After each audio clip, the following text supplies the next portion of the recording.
அனைவருக்கும் வணக்கம்.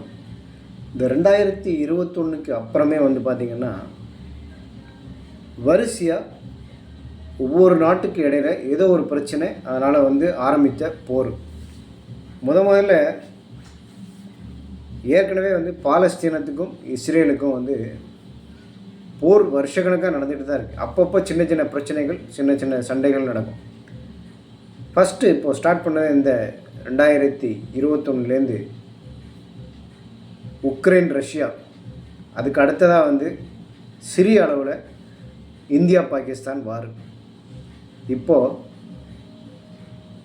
பாலஸ்தீனத்தில் இந்த காசா மேலே கடுமையான தாக்குதல் நடத்தினதுனால இஸ்ரேல் மேலே இப்போ ஈரான் பெரிய அளவில் தாக்குதல் நடத்தி 2 பேருக்கும் பயங்கரமான ஒரு சண்டை நடந்துகிட்ருக்குது.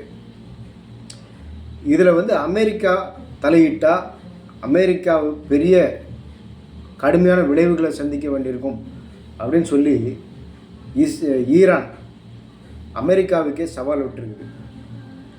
இதுக்கு காரணம் என்ன அப்படின்னு கேட்டால், ஈரான் தயாரிக்கக்கூடிய அணுகுண்டு தயாரிப்பில் தீவிரமாக இறங்கி சமீபத்தில் முடிஞ்சிடும், அது முடிவுக்கு வருது, அணுகுண்டு தயாராகிடும் அப்படிங்கிற சிச்சுவேஷனில் இஸ்ரேல் தாக்குதல் நடத்தியிருக்கு.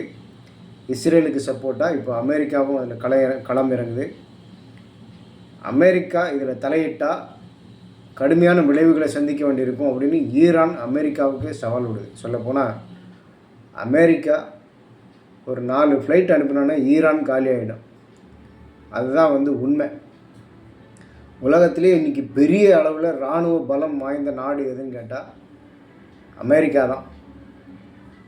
அமெரிக்கா, அதுக்கு ஈக்குவலாக ரஷ்யாவும் இருக்குது, அதுக்கு அடுத்தது சைனா, இப்படி வரிசையாக வருது.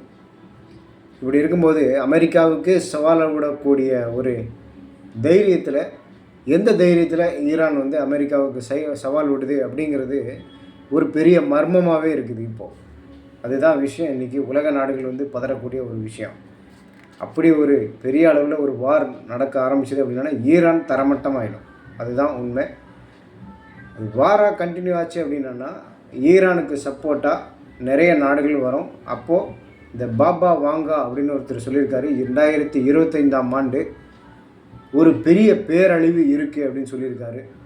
அதுதான் கண்டிப்பாக நடக்கும். அது 3rd வேர்ல்டு வாராக ஆரம்பித்து ஒரு பெரிய பேரழிவில் அந்த போர் முடிவுக்கு வரும் அப்படின்னு சொல்லியிருக்காரு. என்ன நடக்குது அப்படிங்கிறது பார்ப்போம்.